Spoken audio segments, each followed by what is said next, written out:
नित्यानन्देश्वरसमारम्भां नित्यानन्देश्वरीमध्यमाम् अस्मदाचार्यपर्यन्तां वन्दे गुरुपरम्पराम्.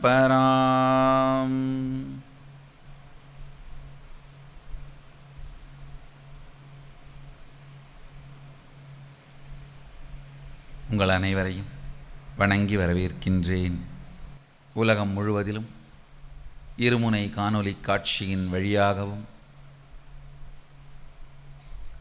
நித்யானந்த தொலைக்காட்சி, ஷாலினி தொலைக்காட்சி, முகநூல் நேரடி ஒளிபரப்பு, சமூக வலைதளமான யூடியூப் நேரடி ஒளிபரப்பு போன்றவற்றின் மூலமாக நம்மோடு அமர்ந்திருக்கும் அன்பர்கள், பக்தர்கள், சீடர்கள், சமாஜிகள் அனைவரையும் வணங்கி வரவேற்கின்றேன்.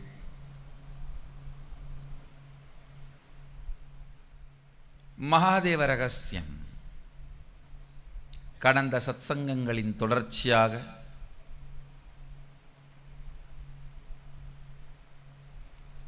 வேதாந்த சித்தாந்த ஆகமாந்த சாரம், வேதாந்த சித்தாந்த ஆகமாந்த சாரம், மகாதேவ ரகசியம் ஆழ்ந்து கேளுங்கள். வாழ்க்கையில் ராஜரகசியத்தை கிருஷ்ணன் கீதையில் சொல்ல கேட்டிருப்பீர்கள். தேவரகசியத்தை யமன் கட்டோபனிஷதத்தில் சொல்ல கேட்டிருப்பீர்கள். மகாதேவ ரகசியத்தை இப்பொழுது கேட்டுக்கொள்ளுங்கள். உங்களுடைய இருப்பு, செயல்பாடு, நீங்கள் யார் என்று உங்களை நீங்களே கருதுகிறீர்களோ அந்த இருப்பு உங்கள் செயல்பாடு. உங்கள் செயல்பாட்டிலே வருகின்ற வெற்றியோ தோல்வியோ, வியாபாரம், உறவுகள், சமூக அந்தஸ்து, பேர் புகழ், இதெல்லாம் செயல்பாடுகள் சார்ந்து வருகின்ற வெற்றி அல்லது தோல்வி. செயல்பாடு சார்ந்து வருகின்ற வெற்றியோ தோல்வியோ உங்கள் இருப்பையே பாதிப்பதாக நீங்கள் வைத்திருக்கும் கற்பனைக்குத்தான் மாயைன்னு பேர். உங்களுடைய செயல்பாட்டினால் தோன்றுகின்ற வெற்றியோ தோல்வியோ உங்கள் இருப்பை பாதிக்குமானால் செயல்பாட்டில் வெற்றி சாத்தியமே இல்லை. அது உங்கள் இருப்பை பாதிக்காமல் நிலைநிறுத்திக் கொள்ள துவங்கினீர்களானால் இருப்பில் மாத்திரமல்ல செயல்பாட்டிலும் வெற்றி நிகழ்ந்து கொண்டே இருக்கும். அதாவது வெளியிலே செயல்பாட்டினால் வருவதும் போவதும் உயர்வதும் தாழ்வதும் உங்கள் இருப்பு நிலையை, உங்களை பற்றி நீங்கள் வைத்திருக்கும் கருத்தை பாதிக்காத வண்ணம் வாழ்தல் ஆன்மீக வாழ்க்கை. அதுவே ஜீவன் முக்த வாழ்க்கை.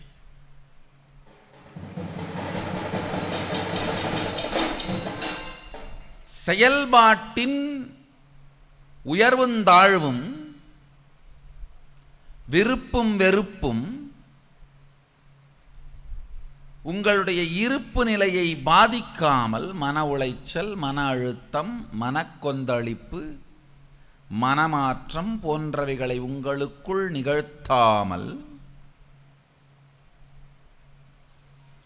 உங்களால் உங்களை காத்துக்கொள்ள முடியுமானால்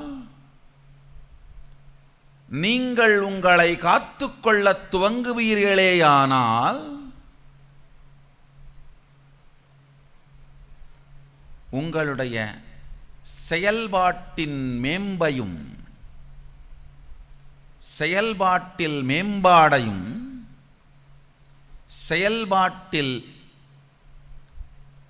நுண்மேலாண்மையையும் செயல்பாட்டில் வெற்றியும் வாழ்க்கையின் வழியாக மாறிவிடும். யோகா கர்மசு கௌசலம் என்று கீதையில் கிருஷ்ணன் சொல்லுகின்றாள். யோகம் என்பது செயல்பாட்டில் நுண்மேலாண்மை.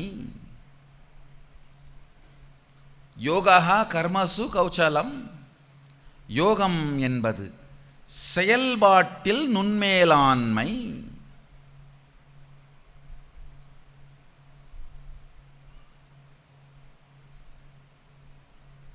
மாயையே உங்கள் செயல் உங்கள் இருப்பை பாதிப்பதாக நீங்கள் நம்புவது. நல்லா புரிஞ்சுக்குங்க. வாழ்க்கையின் அடிமட்டத்தில் வறுமையில் இருந்தீர்களானால் செயல்பாட்டின் வெற்றி மூலம் கொஞ்சம் பணம், புகழ், அந்தஸ்து இதையெல்லாம் சம்பாதிப்பதன் மூலம், ஒரு வீடு, கார் இதையெல்லாம் சம்பாதிப்பதன் மூலம் நடுத்தர வர்க்கத்திற்கு வந்துவிட முடியும். ஆனால் நடுத்தர வர்க்கத்திலிருந்து மேம்படுவதற்கு செயலின் வெற்றி உதவாது, இருப்பின் வெற்றியே உதவும்.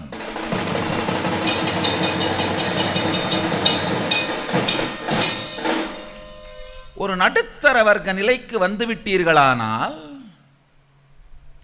அதற்கு பிறகு வாழ்வில் மேம்பட ஒரே வழி இருப்பை மேம்படுத்துவது.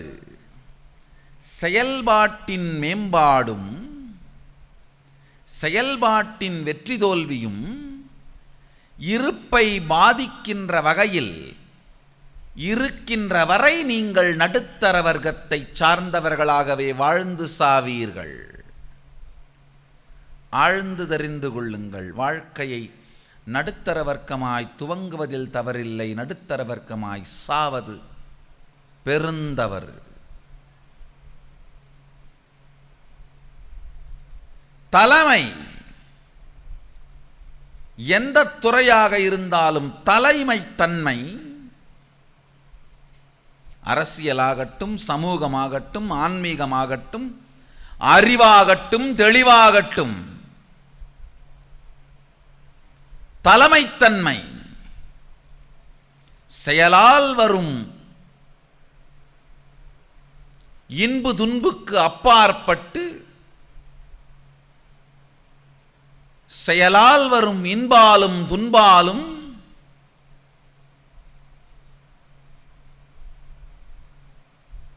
சித்தங்கலங்காது இருப்பவர்க்கே தலைமை சாத்தியம். ஆழ்ந்து கேளுங்கள். செயலால் வரும் உயர்வும் தீதும், நன்றும் தீதும், உயர்வும் தாழ்வும் உங்களை பாதிக்கத் துவங்கினால்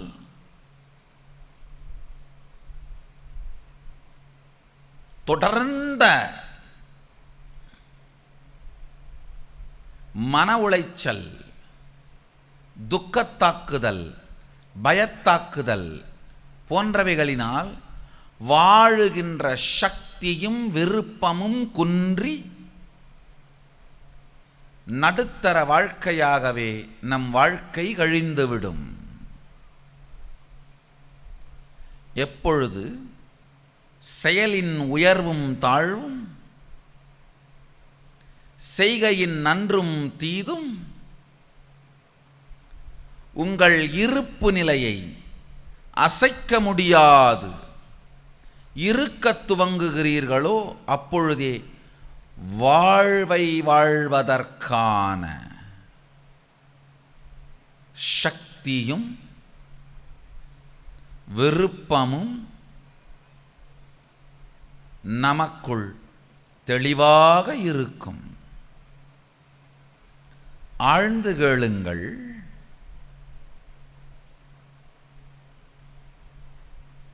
மிக ஆழ்ந்து புரிந்து கொள்ள வேண்டிய அடிப்படை உண்மை, ஆழ்ந்து நீங்கள் புரிந்து கொள்ள வேண்டிய அடிப்படை சத்தியம்.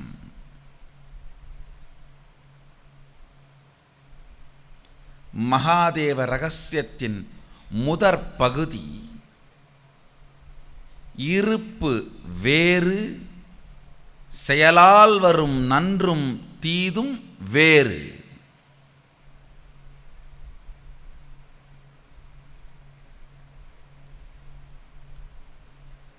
இதை தெளிவாக புரிந்து கொண்டீர்களானால்தான் இருப்பில் இறைவனை இருத்தி செயலில் வெற்றியாய் வெளிப்படுத்த முடியும். இல்லையேல் செயலின் நன்றும் தீதும் உயர்வும் தாழ்வும் இறைவனை காரணம் என்று சொல்லி அவருக்கு இழுக்கு சாற்றி அவருக்கும் உங்களுக்கும் இடையிலே இடைவெளியை ஏற்படுத்துவீர்கள். இறைவன் மீது இழுக்கு சாற்றல் இடைவெளி ஆக்கும்.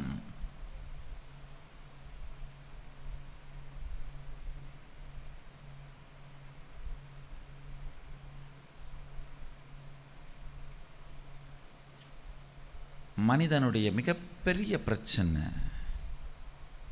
இறைவனை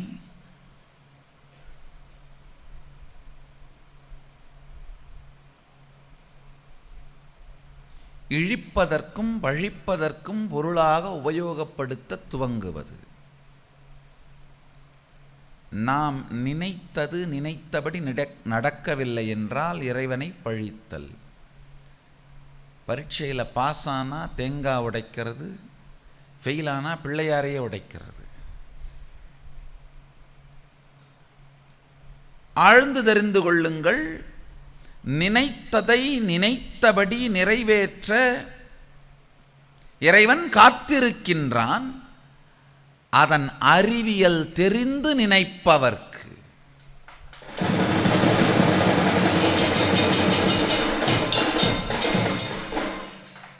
நீங்களே தலகால் புரியாம குழம்பி போன தரித்திரமாக இருக்கும்போது நீங்கள் நினைச்சதை அவர் நிறைவேற்ற முயற்சி பண்ணால் என்ன ஆகும்? இருப்பதை விடவும் நரகம் வாழ்க்கை நரகமாய் மாறும். இருப்பு செயல்பாட்டால் பாதிக்கப்படுவதில்லை என்கின்ற தெளிவு அடிப்படையாக உங்களுக்குள் வரும்பொழுது இருப்பில் இறைவனை கண்டு இருப்பில் இறைவனை இருத்தி சங்கல்பம் செய்து அதன் மூலம்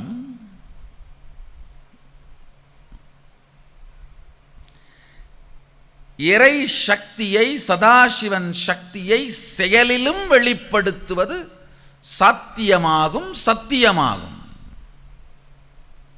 வேதாந்த சித்தாந்த ஆகமாந்த சாரமான சிவத்வமசி எனும் சத்தியத்தை சங்கல்பமாய் உங்களுக்குள் சங்கல்பிக்கும் பொழுது வெளியில்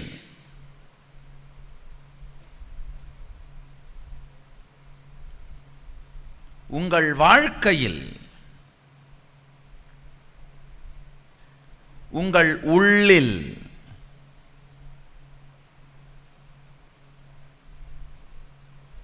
இறை நிலையில் என்ன நிகழ்கிறது என்பவைகளை ஆழ்ந்து பார்ப்போம். அதை நாம் எப்படி முழுமையின்றி புரிந்து கொள்கிறோம் என்பதையும் ஆழ்ந்து பார்ப்போம்.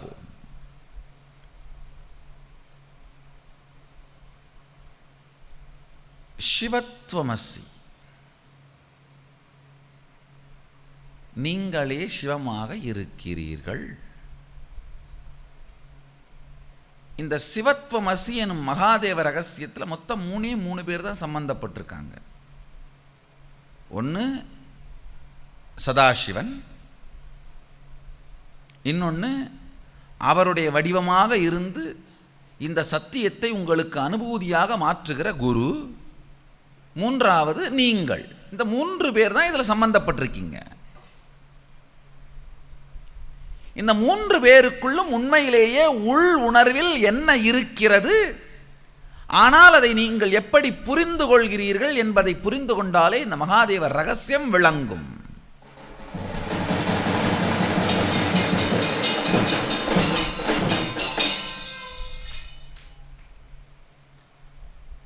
ஒரு வீட்டை வாங்கணும்னு நீங்கள் நினைக்கிறீங்க, அந்த வீட்டை பார்த்த உடனே ரொம்ப பிடிச்சிருது.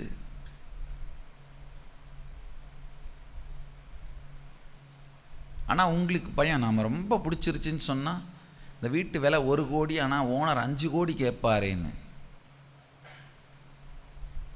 அந்த வீட்டு ஓனருக்கு எப்படியாவது இதை 50 லட்சத்துக்காவது யார் தலையிலாவது கட்டிட்டு நம்ம வெளியில் போனால் போதுமையா அப்படின்னு அவர் தவிச்சிட்ருக்காரு. ஓனர் மனசில் என்ன இருக்கு, வாங்கிறவன் மனசில் என்ன இருக்குன்ற 2 ரகசியத்தையும் தெரிஞ்சுக்கிட்டு 2 பேருக்கும் கரெக்டான ரகசியங்களை புரிய வச்சு செயலை நடத்தி வைப்பவர் தான் புரோக்கர்.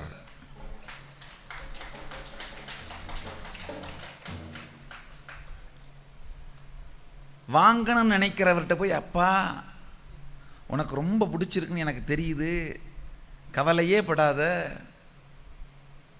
அவர் எப்போ வித்துட்டு வெளியில் போகலான்னு நினைக்கிறாரு, அவர் 50 லட்சம் தான் மனசில் வச்சிருக்காரு, நீ 5 கோடியெல்லாம் கவலையே படாத அப்படின்ற ரகசியத்தை சொல்லி, அதே மாதிரி ஓனர் மனசில் போய், அப்பா அவனுக்கு ரொம்ப பிடிச்சிருச்சு,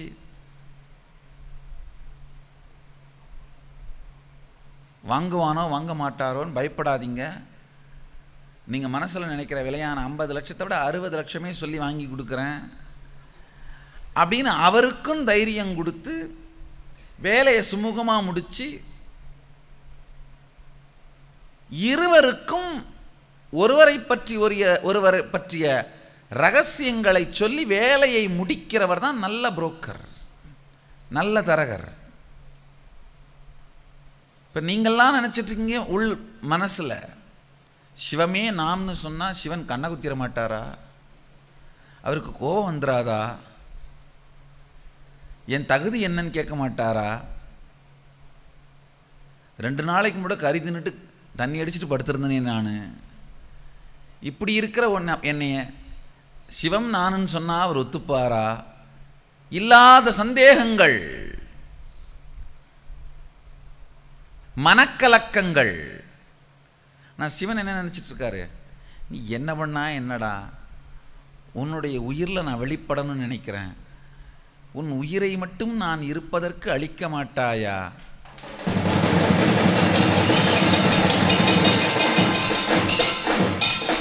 உன் செயலையா நான் கேட்டேன், சிந்தையா கேட்டேன், சித்தத்தை அல்லவா கேட்டேன்.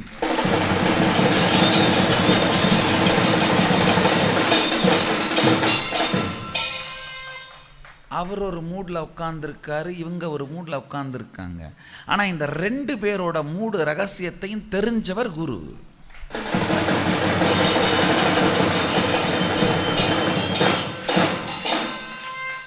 சீடனுக்கு, அப்பா கவலைப்படாத, நீ சிவனே நான் சொன்னால் அவர் கோவப்படலாம் மாட்டார், அவர் அந்த மாதிரி மூடில் இல்லை, உன்னுடைய உயிரான சித்தத்திற்குள் பொன்னம்பலத்தாக சித்தத்தை பொன்னம்பலமாய் வைத்து சிதம்பர தாண்டவம் செய்திடவே எத்தனித்து காத்திருக்கின்றான் எம்பெருமான் என்று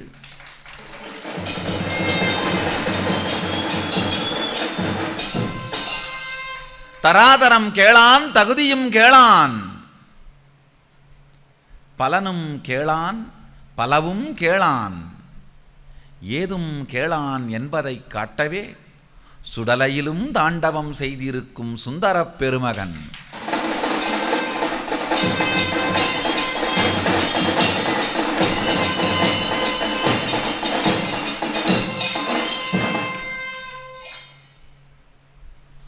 சுடலையில் கூட தாண்டவம் செய்கின்றான் என்றால் அதை விடவா உன் மனம் அழுக்காய் மாறிவிட்டு இருக்க முடியும்?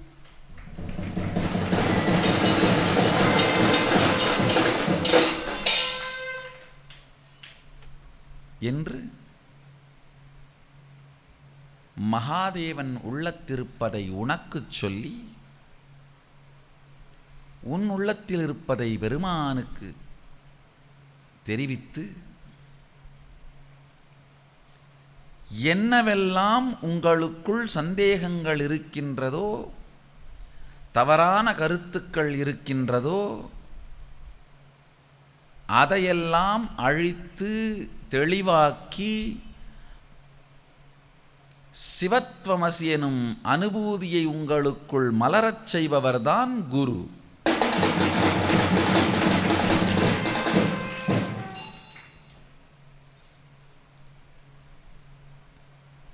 உங்கள் உள்ளத்தில் இருக்கும் கிடக்கையை தவிர்த்து உள்ளத்தில் இருக்கும் சந்தேகங்கள் அழித்து உள்ளத்தில் இருக்கும் துக்கங்கள் எரித்து உள்ளத்தில் இருக்கும் தூய்மையை தெளிவை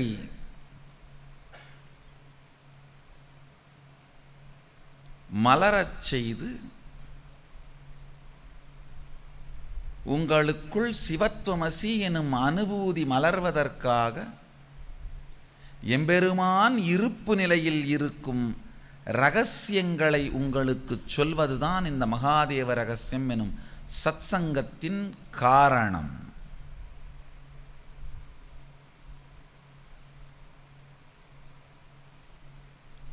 பொறாமை கொள்ளான் பொல்லாப்பு இல்லான்,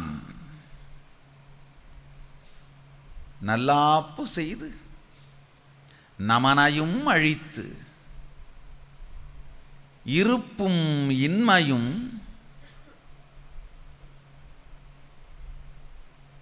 கடந்த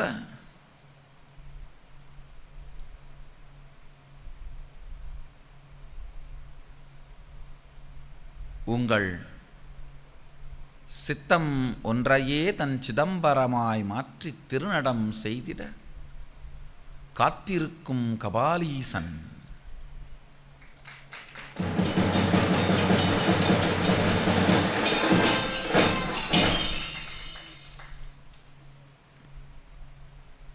இறைவன் விட்ட தூதுவன்தான் குரு.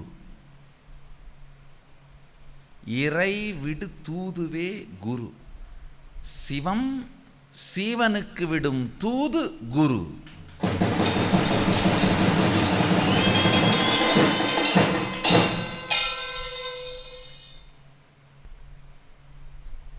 நன்றாக புரிந்து கொள்ளுங்கள்.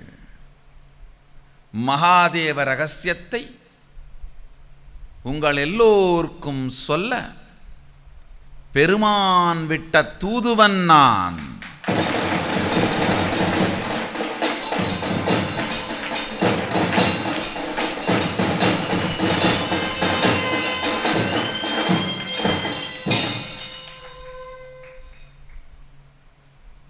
கபாலத்தில் நீங்கள் எழுதி கொண்டதை மாற்றி வைக்கும் கபாலீஸ்வரன்.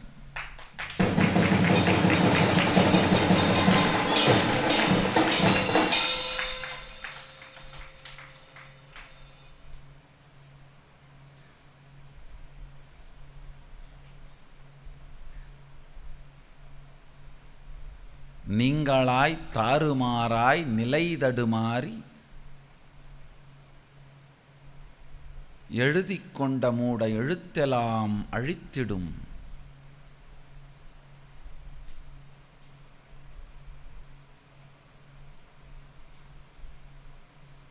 இறைவன் உள்ள கிடக்கையை, சிவனின் உள்ள கிடக்கையை சீவனுக்கு சொல்லவே வந்த தூதுவன். ஆழ்ந்து தெரிந்து கொள்ளுங்கள். ஒவ்வொரு முறை நீங்கள் நானே சிவம் என்கின்ற சத்திய சங்கல்பத்தை உங்களுக்குள் உருவாக்கும் பொழுதும் பெருமான் அதை கொண்டாடுகிறார். ஒவ்வொரு முறை நீங்கள் அந்த சத்திய சங்கல்பத்தை உருவாக்கும் பொழுதும் பெருமான் நீங்கள் உருவாக்கும் சத்திய சங்கல்பத்தை ஏற்றுக்கொள்வது மட்டுமல்ல, ஆனந்த தாண்டவம் செய்கின்றார்.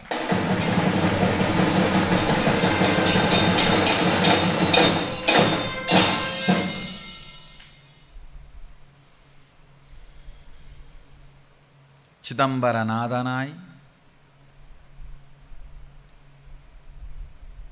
உங்கள் சித் அம்பரத்தில் ஆனந்த தாண்டவம் செய்ய காத்திருக்கின்றார். அவருக்கு வேண்டியது உங்கள் திறமை அல்ல.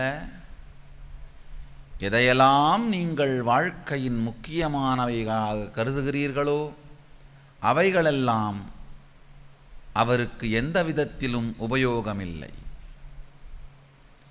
பிரச்சனையே என்னன்னா, சரி, சிவன் அனுப்பிய தூதன், ஜீவனுக்கு சிவன் அனுப்பிய தூதன் குரு உண்மை, புரோக்கர் கமிஷன் என்னையா? ஏன்னா நாம கமிஷன் வாங்காம வேலை செஞ்சு பழக்கமே இல்லைங்கிறதுனால இந்த புரோக்கரும் கமிஷன் வாங்காம வேலை செய்ய மாட்டார்னு நினைக்கிற மன அமைப்பு வெளி உலகில் நடக்கும் வியாபாரம் பாரம். அதனால புரோக்கர் கமிஷன் வாங்கி அவருக்கு சேர்த்து வச்சுக்கிறார். உள்ளுலகில் நடக்கும் விஷயங்கள் பரிமாற்றம் பாரமல்ல.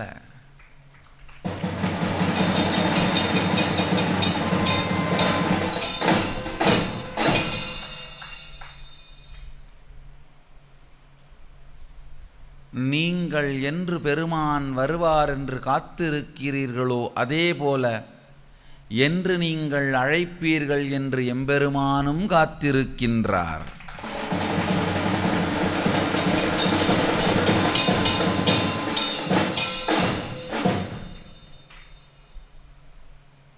காத்திருப்பு இரண்டையும்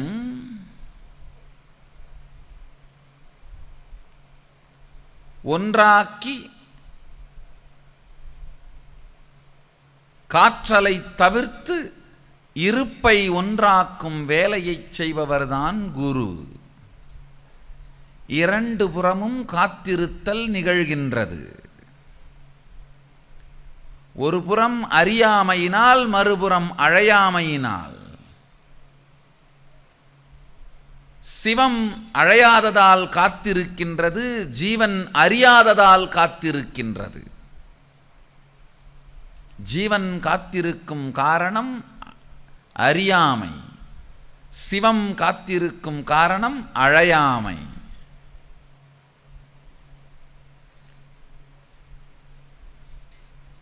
அறியாமையினால் நிகழும் அழையாமையை தவிர்த்து அழைக்கச் செய்து காத்திருத்தலை முற்றுபெறச் செய்து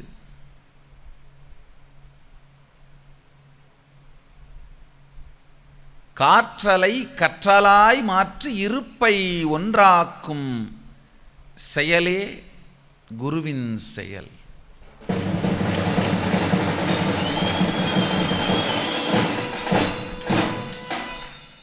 காத்திருத்தலை விட்டு கற்றிருத்தலை துவங்குங்கள்.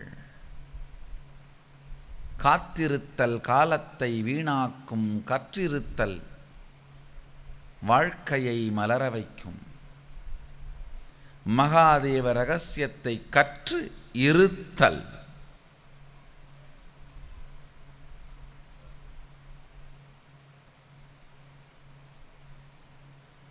காத்திருத்தல் அறியாமை, அதனால் அழையாமை. கற்று இருத்தல் அறிவு, அதனால் வருவது ஞானச் செறிவு. நிகழ்வது இறைவன் ஆனந்த வெளிப்பாடு சிதம்பரத்திற்குள்ளே, சித் அம்பரத்திற்குள்ளே. பொறாமை இல்லாதவன் பொல்லாப்பு இல்லாதவன்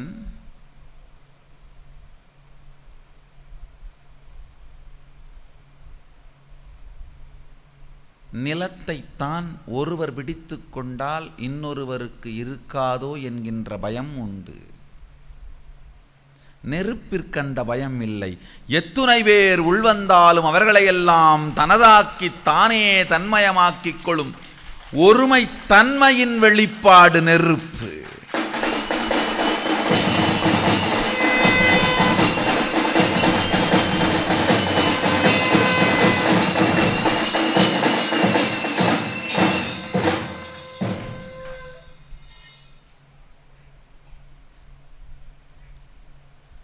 நிலத்தில் இருக்கின்ற வரை இது எனது என்று ஒருவர் சொன்னால் மற்றவருக்கு அது கிடைக்காது. பொறாமையும் புரட்டும் போட்டியும் வந்தே தீரும். ஆனால் நெருப்பை பொறுத்தவரை நான் நெருப்பு என்று எத்துணை பேர் சொன்னாலும் நெருப்புக்கு போட்டியும் இல்லை, பொறாமையும் இல்லை.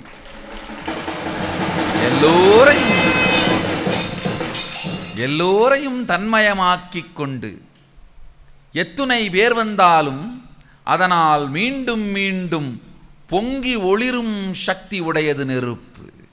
இறைவன் நெருப்பை போன்றவன்.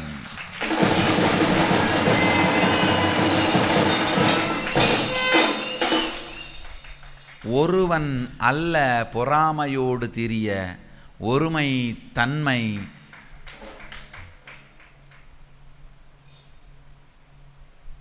இறைவன் ஒருவன் அல்ல ஒருமை தன்மை.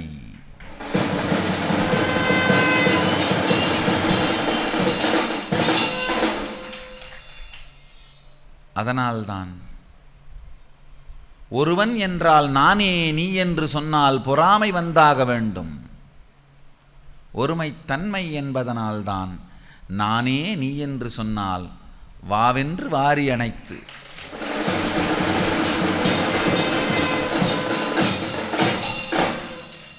நீ சொன்னால் போதும் அவன் செய்து காட்டி விடுவான்.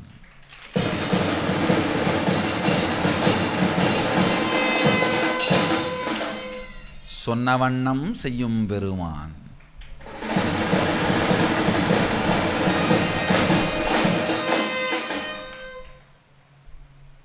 இன்று முழுவதும் இந்த தேவ ரகசியத்தை, மகாதேவ ரகசியத்தை ஆழ்ந்து சிந்தியுங்கள். உங்கள் இனம், குணம், மனம், நன்று தீது, வரவு செலவு, சரி தவறு, இவை எல்லாவற்றையும் கடந்து உங்கள் இருப்பிலே நீங்கள் சிவமாகவே இருக்கிறீர்கள்.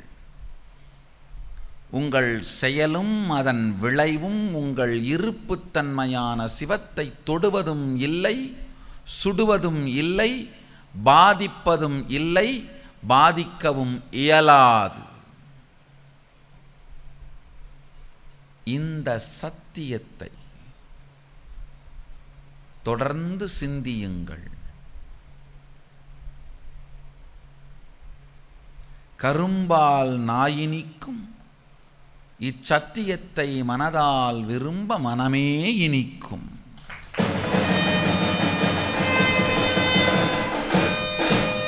கரும்பு சுவைக்க நாய் இனிக்கும், இச்சத்தியத்தை நினைக்க மனம் இனிக்கும்.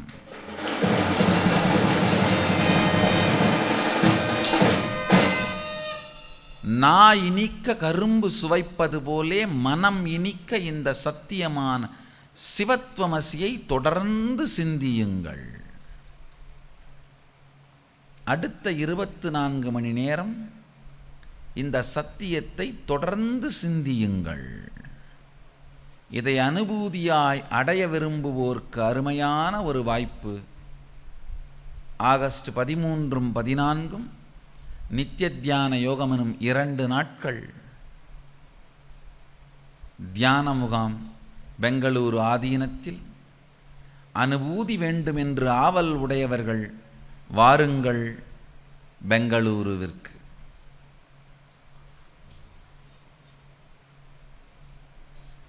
வரலாமா, அனுமதிப்பீர்களா என்று நீங்கள் காத்திருப்பது எனக்கு தெரியும்.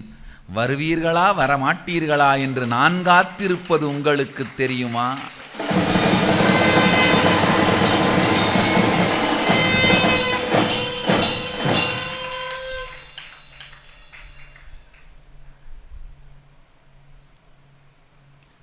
வாருங்கள், காத்திருக்கின்றேன் வழிகாட்ட.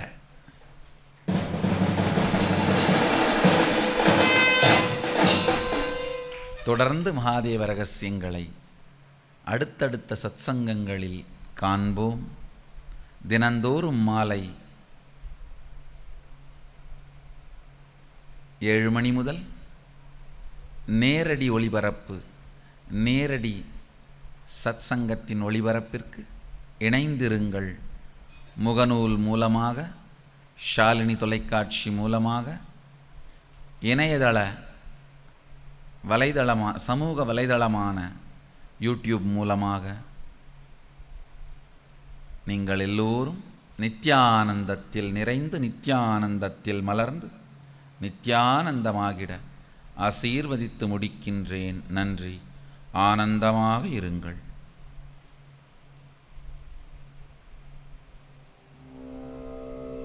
வான்முகில் வளாது பெய்க, மலிவளம் சுரக்க மன்னன் கோன்முறை அரசு.